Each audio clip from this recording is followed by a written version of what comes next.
Hey folks, Matthew Weiss here, WeissAdvice.com. In this video, I'm going to be addressing a comment that I made that receives a bit of controversy, and that is that 50% of the job is just getting it done. Now, as an engineer, as a producer, our job is to hear the artist's vision and then make it come to life. If you're the producer, you imagine what that vision sounds like on record. If you're the engineer, you facilitate that happening. 50% of the job is just making sure that that happens. Now, I think the controversy comes in when people assume that I'm downplaying the creative role of the engineer or the producer. I'm certainly not. The majority of what I teach on this channel and at WeissAdvice.com is the creative and artistic side of production and engineering. However, I also am very, very cognizant to include the skill of engineering and getting the record done. Because it's not just the stuff that we should be taken for granted. Like, yes, getting your business done, having sessions that are deliverable, being able to print multi-tracks, being reliable, showing up on time, we should take those things for granted. That's not really a skill exactly. Seems to fall through the cracks more often than it should, but it's not really a skill. But the skill is being efficient, allowing the artist to feel like there's nothing blocking the process of going from imagination to tape, or well, imagination to computer. So our job, our skill, is going to be to allow that to happen as smoothly as possible. I'm going to play a little bit of what me and Akon recorded yesterday right here in this living room that you are seeing behind me with Daisy in the background and everything. Life is like a hotel room, we're just passing through. We all have old friends that we've outgrown. So what you're hearing right now is the tracking session. This is not the mix. This is the tracking session with a little bit of tweaking in the last 5 minutes to make a really nice 2-track bounce down just to hear in the car and to reference. I don't think the final mix is going to be very different from what I've got in front of me here. It might change a little bit as I go through and micromanage everything, but I don't think very much. For me, efficiency is being able to get as close to the final product as quickly as possible. So that means a number of things. First of all, I have a template. If you join Weiss Advice, then you will get access to my templates. You'll be able to download them. They will come with videos that explain what the templates are for, not just a bunch of settings. And I think that that's actually where the value is, because you're going to want to take these templates and customize them to make them your own to fit your recording style, and then also maybe customize the templates to fit artists that you work with very frequently. So here I have my template, and it's set up in a pretty streamlined way. It's basically for vocal tracking. This is vocal tracking, Akon specifically. I have my instrumentals up top, so anything that constitutes an instrumental, if I have multi-tracks, they'll go down to this instrument bus, otherwise it's this. And then I have a little blank track in here, which also sort of visually helps separate the instruments from the vocals, but it's also good if I need to like pull down a section and move it over here and then pull it up here or something like that. Like, it just makes the process of moving things around much easier. Then going down here, I've got my main record track. This is where the action happens. And then above it, I've got this like little sneaky melody track, because a lot of the times with Kon specifically, but also with many other artists, when they're writing at the same time in which they are recording, they will just sort of mumble out some words and melodies. And I store that stuff up here, so if they want to hear what they were doing while they were just figuring it out, I can just unmute this and play it, and it goes to its own output. Here is where we get most of our main playlisting done, our takes, everything like that. And then as they get done, I will grab them and I'll pull them down onto these dump tracks here, or comp tracks, whatever you want to call them. On occasion, I will playlist on the comp tracks.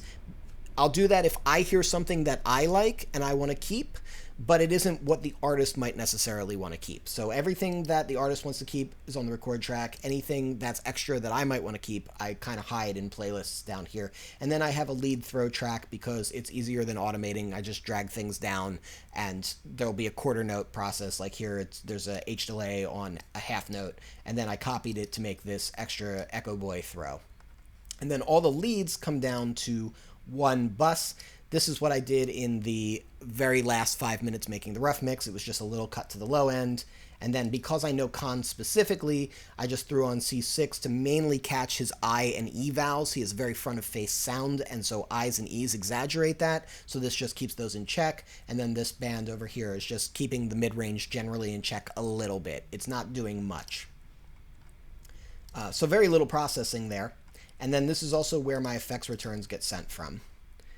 Then below that, I've got my recording background vocals track. So this is the same thing as the record lead, but I keep a second track. And this is something that I do. I don't think too many other engineers do this, but I find it just helps me in separating what's going on in terms of harmonies and stacks and ad-libs and things like that versus what's happening in the leads. And I think about those differently. I don't like to drag through like 40 different tracks just to get something down onto the track it's supposed to be. So it just makes things easier in my world. Also, I tend to tune things differently in the backgrounds. Backgrounds, I'll usually tune a little tighter than leads.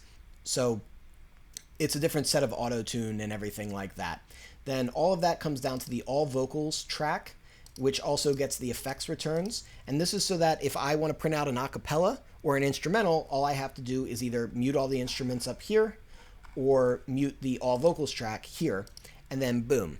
And it's also very helpful in the sense that like if everything that the vocals is doing just needs to like come up or down a hair, like here I'm pulling it down 1.3 dB, I can do that and it's very, very simple. I don't have to go through multiple buses or anything like that.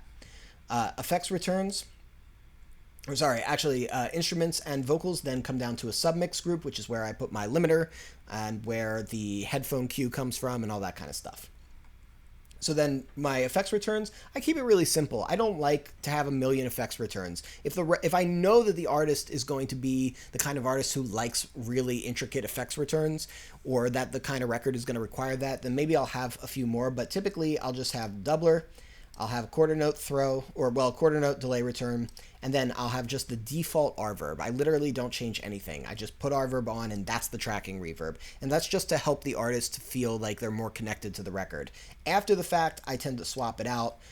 For Khan, I tend to use the Relab 480L, and then I have my own. If you get this, you can actually get the presets that I use. They come with it, and I use one of these depending on the nature of the record. In this particular case, I went with the Jaja's Vocals, which is a very long, textured, heavily modulated reverb. It's very good for something like this record has a very closing credits kind of feel. So this kind of went to that. But oftentimes I'll be using something shorter and more rhythmic.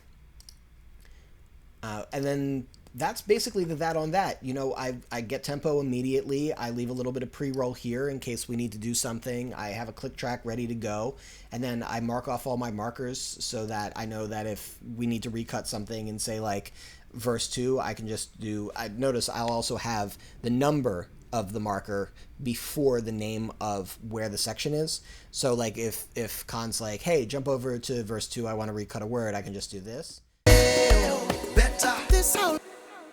And if he's like, I wanted to hear how verse 1 goes first though, I can just do that, and I'm over there. Like, I literally don't even need the mouse. It's that quick. Not that it's hard to do when you've got the markers to just use the mouse. So anyway, the point of all this is that it lends itself to efficiency. It's eliminating as many barriers between the artist as they're thinking it to getting it down onto the recording. And one of the other controversial things that I have said before is that clients come back to your studio or come back to you as an engineer or producer, not because of your results, but because of the experience that they have. That is not meant to take away the results. The results are part of that experience. If an artist feels like you're coming up short or it just isn't that satisfying at the end of the day for whatever reason, then they are eventually going to find somebody else. But what they're going to take with them is how comfortable they were, how seamless the whole flow was, how quick everything was, how ready it was to go, and how close to a finished result it was at the end of the day. If you deliver something that in theory could go out the way that it was recorded in, just like print right from there straight up to upload, they're going to remember that more than they're going to necessarily remember how perfect it was exactly. And I really do stress the idea of making sure your flow is efficient. The other thing that's really important is to make sure that you're learned up. I started this channel so that people could get better. I started Weiss Advice so that people could get better in pragmatic terms. So, for example, when I'm recording Khan, I don't record with a pop guard. And you might think, well, that's dumb. The internet tells me I need to record with a pop guard. But if you have good miking technique, you actually don't. And it sounds better without a pop guard. Not only did I record Khan on this record without a pop guard, I didn't use any kind of a reflection filter. I didn't use any kind of chaotic eyeball or whatever else kind of gizmo. No, I stuck the microphone in front of his face. I placed it where it needed to be. And because I have my room treatment set up the way that it needs to be set up, and because I know how to record somebody, I was able to record them without anything getting in the way.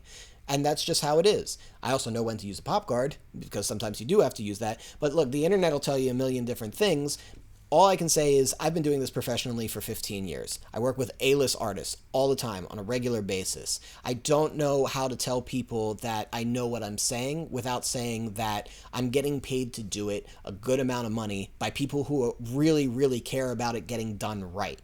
And so, you know, when it comes to how we lay out templates, recording techniques, recording ideas, not all of it is going to jive with what we read on the internet or what we've necessarily been taught before, but it's all going to go toward the ideas of being pragmatic when it comes to getting really great results very quickly, and then also being able to retroactively look at things from a more creative point of view, an artistic point of view, and getting the emotional ideas out as well.